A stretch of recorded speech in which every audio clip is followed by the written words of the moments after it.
سورج کے زوال کے پہنچنے سے لے کر رات کی تاریکی کے چھا جانے تک قرآن الفجر اور فجر کی نماز، اور پھر کہا کہ فجر کا وقت وہ ہوتا ہے کہ جب حاضر ہوتے ہیں، یعنی ملائکہ اس وقت گواہی دے رہے ہوتے ہیں۔ اب جو نماز کے حوالے سے قرآن مجید میں اوقات بیان فرمائے گئے کہ وہ یہی آیت ہے سورہ بنی اسرائیل 15 پارہ کہ جس میں 3 اوقات بیان کیے گئے، اگرچہ نماز 5 واجب ہے۔ اب چونکہ عام طور پر اس بات میں اختلاف کیا جاتا ہے کہ جو جمع بین الصلاتین ہے کہ 2 نمازوں کو ملا کر پڑھنا،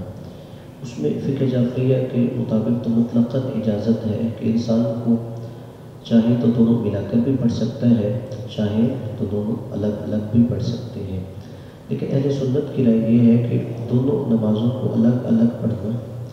ضروری ہے، واجب ہے، سوائے کسی مجبوری کے، کہ اگر کوئی مجبوری ہو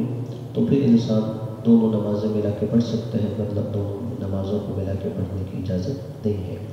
تو اس میں چونکہ یہ جو آیت ہے اس میں واضح طور پہ اللہ نے جو 3 اوقات بیان فرمائے کہ اس میں اسی رخصت کی طرف اشارہ ہے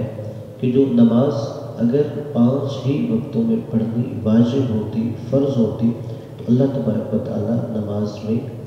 5 اوقات بیان فرماتا، جیسے اس آیت میں 3 اوقات بیان فرمائے گئے ہیں کہ وہ نہ کرتا۔ اور اس کے علاوہ کچھ احادیث اور روایات موجود ہیں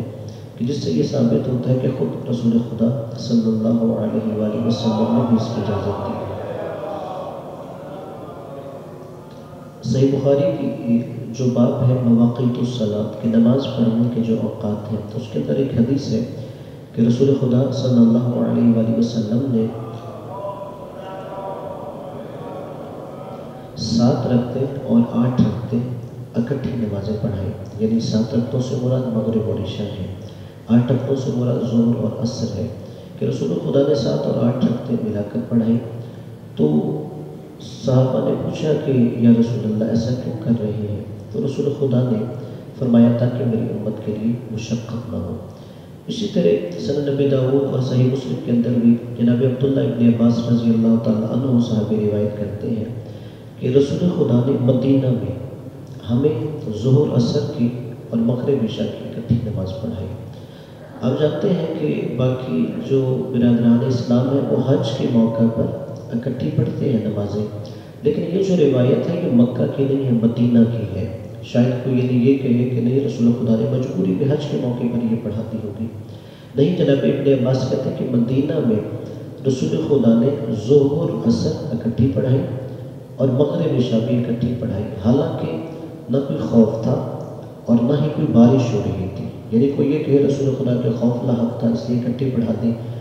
یا کوئی بارش ہو رہی ہوگی دوبارہ رسول خدا نہیں آ سکتے تھے اس لیے رسول خدا نے پڑھائی ہو، نہیں، صحابی کہتے ہیں کوئی خوف نہیں تھا، کوئی بارش نہیں ہو رہی تھی، اس کے باوجود رسول خدا نے ہمیں اکٹھی ظہرین پڑھائی اور مغربین۔ تو صحابی نے جناب ابن عباس سے پوچھا، جس سے وہ بیان کر رہے تھے کہ رسول خدا نے ایسا کیوں کیا، یعنی نہ کوئی خوف تھا نہ بارش تھی، پھر وہ اکٹھی نمازیں کیوں پڑھا رہے تھے؟ تو آپ نے فرمایا یہی سوال ہم نے بھی رسول خدا سے کیا، تو انہوں نے فرمایا تاکہ میری امت کے لیے کوئی مشقت نہ ہو۔ لہٰذا اسلام میں یہ دونوں جائز ہے، اگر کوئی چاہے الگ الگ پڑھنا یعنی 5 نمازیں 5 اوقات میں وہ بھی جائز ہے، اور اگر کوئی چاہے کہ 5 نمازیں وہ 3 اوقات میں پڑھنا تو وہ بھی جائز ہے، یعنی اس میں فریضہ نہیں ہے کہ انسان الگ الگ ہی وقت میں پڑھے۔ اور اسی طرح خاص طور پر پھر اس آیت میں جو اللہ نے کہا نماز فجر کے بارے میں، یعنی یہ وہ وقت ہے کہ جب رات اور صبح کے ملائکہ گواہی دے رہے ہوتے ہیں، اس لیے فجر کے بارے میں یہ حکم ہے کہ یہ جو انسان اول وقت میں پڑھ رہا ہو، یعنی اگر وہ اول وقت سے تاخیر کر دے تو پھر وہ اس فضیلت سے محروم ہو جاتا ہے۔ اور اسی طرح پھر نماز کے حوالے سے جو ایک اور مسئلہ ہے وہ ارسال الیدین کے حوالے سے ہے کہ یعنی نماز کے دوران ہاتھوں کو کھول کے رکھنا، یعنی آپ جانتے ہیں کہ فقہ جعفریہ کے نزدیک جو ہے ہاتھ کھول کے نماز پڑھی جاتی ہے، اور اس میں ہمارے ہاں نماز کے دوران ہاتھوں کو کھولنا واجب ہے، اس لیے کہ اہل سنت کے امام مالک نے اپنی کتاب میں یہ فتویٰ دیا ہوا ہے کہ ارسال الیدین جو ہے وہ فریضہ ہے، لیکن در حقیقت ہاتھ باندھنا اس کی بھی اجازت ہے، یعنی انہوں نے دونوں طرح کا فتویٰ دیا ہے امام مالک نے، اگرچہ ان کے ماننے والے ہاتھ کھول کے ہی نماز پڑھتے ہیں، وہ کہتے ہیں کہ ہاتھ باندھنے کی بھی اجازت ہے، لیکن فقہ جعفریہ میں ہاتھ کھولنا واجب ہے، اس لیے کہ رسول خدا صلی اللہ علیہ وآلہ وسلم انہوں نے ہاتھ کھول کر ہی نماز پڑھی ہے۔ ائمہ اہل بیت علیہ السلام نے بھی ہاتھ کھول کر ہی نماز پڑھی، جیسے خود جناب ابن عباس رضی اللہ تعالیٰ عنہ کا بھی قول ہے کہ اگر تم دیکھنا چاہتے ہو کہ رسول خدا نماز کیسے پڑھتے ہیں تو تم ابن زبیر کو دیکھو، اور روایات ہے ابن زبیر ہاتھ کھول کے نماز پڑھ رہے تھے۔ اور اسی طرح جیسے میں نے عرض کیا تھا کہ وضو کی جو تعلیم رسول خدا نے دی تھی کہ اسے بھی تیسری حکومت میں تبدیل کر دیا گیا، اور اسی طرح نماز کا طریقہ بھی جو اصل رسول خدا کا تھا وہ تبدیل کر دیا گیا۔ اور اس حوالے سے صحابی انس بن مالک کی روایت موجود ہے کہ انہوں نے فرمایا کہ میں نے دیکھا کہ جو کچھ رسول خدا کی زندگی میں ہوتا تھا تو انہوں نے وہ سب تبدیل کر دیا۔ تو ایک شخص نے کہا کیا نماز کو بھی تبدیل کر دیا؟ انہوں نے کہا نماز سے بھی جو چیز ضائع کرنی تھی وہ تم نے ضائع کر دی ہے۔ یا نماز کے ساتھ دوسری روایت کے مطابق ایک میں ما ضیعتم اور دوسری میں ما صنعتم، جو بھی نماز کے ساتھ تم نے کرنا تھا وہ بھی تم نے نماز کے ساتھ کر دیا ہے۔ یعنی ان روایات سے یہ پتہ چلتا ہے کہ رسول خدا کے بعد جو دیگر شریعت میں تبدیلیاں ہوں ان میں سے ایک نماز کا طریقہ بھی تھا۔ اور اس میں اگر آپ اہل سنت میں بھی دیکھیں جانتے ہیں کہ نماز کے 4 طریقے ہیں ان میں، یعنی جو ہاتھ بھی باندھ کے پڑھتے ہیں ان میں کوئی اتفاق نہیں ہے کہ نماز کہاں پہ ہاتھ باندھے نماز میں، یعنی ایک کہتے ہیں کہ ہاتھ سینے پہ باندھے، جو اہل حدیث جنہیں ہم وہابی کہتے ہیں وہ سینے پہ ہاتھ باندھتے ہیں، یہ امام احمد بن حنبل کے مطابق۔ دوسرے ہیں کہ جو ہاتھ باندھتے ہیں لیکن وہ ناک پہ ہاتھ رکھتے ہیں، امام ابو حنیفہ کے جو مقلد۔ اور جو تیسرے ہیں وہ ہاتھ باندھتے ہیں لیکن ناک سے نیچے رکھتے ہیں، امام شافعی والے۔ اور جو چوتھے ہیں امام مالک کے اہل سنت کی، وہ ہاتھ کھول کے نماز پڑھتے ہیں۔ اور موطا امام مالک میں بھی انہوں نے یہی کہا کہ اصل یہی ہے کہ رسول خدا نماز ہاتھ کھول کے پڑھا کرتے تھے۔ اب اگر ان میں ایک آخری بات آپ غور کریں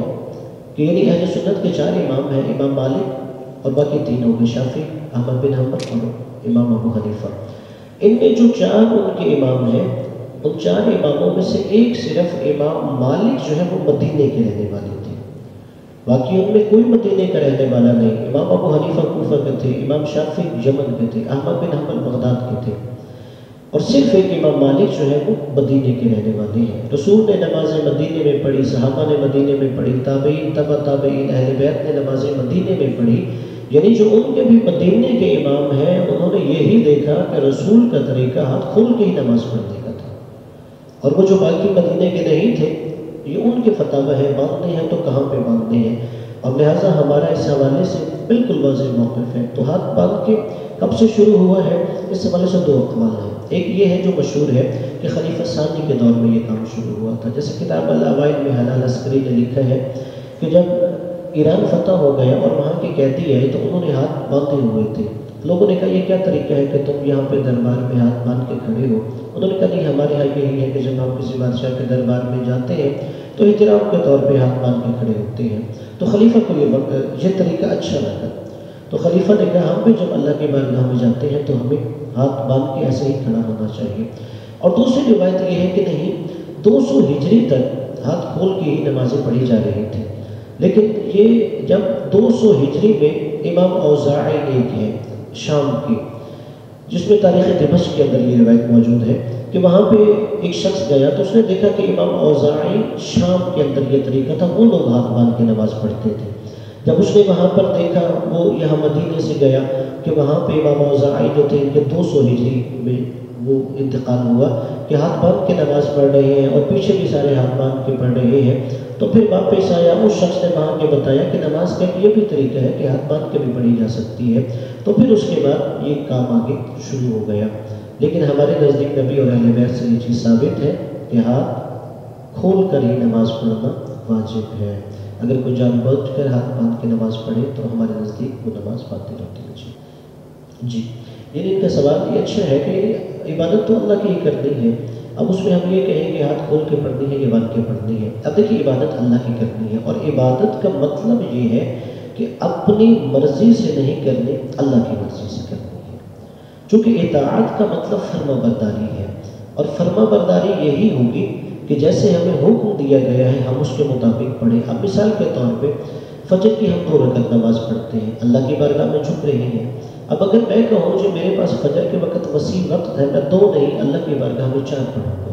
میں رکعتیں تو پڑھا رہا ہوں اور اللہ کی عبادت کر رہا ہوں، لیکن میرے وہ 4 رکعتیں قابل قبول نہیں ہوگی، چونکہ عبادت کا نام اطاعت اور بندگی کا ہے. اب جیسے دیکھیے شیطان جو ہے اللہ کی عبادت کرتا تھا، لیکن مسئلہ کہاں ہو گیا، وہ چاہتا تھا میں اپنی مرضی سے اللہ کی بندگی کروں، اور اللہ چاہ رہا تھا نہیں میں تم سے اپنے مرضی کی بندگی کروانا چاہتا ہوں. لہذا اگر ہم یہ سوچ جو عام طور پہ عوام میں پائی جاتی ہے کہ اللہ کو ہی جھکنا ہے، جیسے مرضی جھک لو، وہ اطاعت اور بندگی نہیں ہوگی. جیسے اللہ نے قرآن مجید میں بھی یہ فرمایا کہ اگر قل ان کنتم تحبون اللہ فاتبعونی یحببکم اللہ، کہ اگر تم یہ چاہتے ہو کہ اللہ تم سے محبت کرے تو اس کے لیے طریقہ ایک یہ ہے کہ تم میری یعنی رسول خدا صلی اللہ علیہ وآلہ وسلم کی اتباع کرو، پیروی کرو. اور پیروی کس میں کی جاتی ہے؟ افعال میں کی جاتی ہے. جیسے اطاعت اقوال میں ہو رہی ہوتی ہے اکثر، اور اتباع افعال میں ہو رہی ہوتی ہے. اور وہاں پہ جو لفظ ہے فاتبعونی، تو میری اتباع کرو، یعنی ہم افعال میں رسول خدا کی اتباع کریں گے. یہی وجہ ہے کہ وہ وضو ہو، نماز ہو، روزہ ہو، باقی جتنی بھی عبادات ہیں ان میں رسول خدا کی اتباع کریں گے تو پھر ہی ہم گویا دین پر عمل پیرا ہو رہے ہیں. اور اللہ نے فرمایا فاتبعونی یحببکم اللہ، یعنی اگر تم میرے رسول کی اتباع کرو گے تو خود اللہ تبارک و تعالیٰ تم سے محبت کرے گا. لہذا یہ ہمارے لیے ضروری ہے کہ عبادات میں ہم یقین کریں کہ ہم واقعی رسول خدا کی اتباع کر رہے ہیں. امام حسین علیہ السلام نے جو نماز ظہر پڑھی تھی، کیا وہ یہی طریقہ ہے جو ہم پڑھتے ہیں؟ حالت جنگ میں ایک اور نماز کا طریقہ ہے جسے صلاۃ الخوف کہتے ہیں. امام علیہ السلام نے وہ پڑھی تھی، جیسے ہم ساری زندگی سنتے رہے، یہ پہلی دفعہ سنا. امام علیہ السلام نے جو نماز ظہر پڑھی تھی وہ ہماری طرح نہیں پڑھی تھی. وہ حالت جنگ میں اور طریقہ ہوتا ہے صلاۃ الخوف، اور اس میں بھی نماز جو ہے 4 رکعت 2 رکعت ہو جاتی ہے. یعنی امام علیہ السلام نے نماز کی اہمیت کے لیے وہاں پر عام طریقے کے مطابق امام نے کہا ہو کہ میں 4 رکعت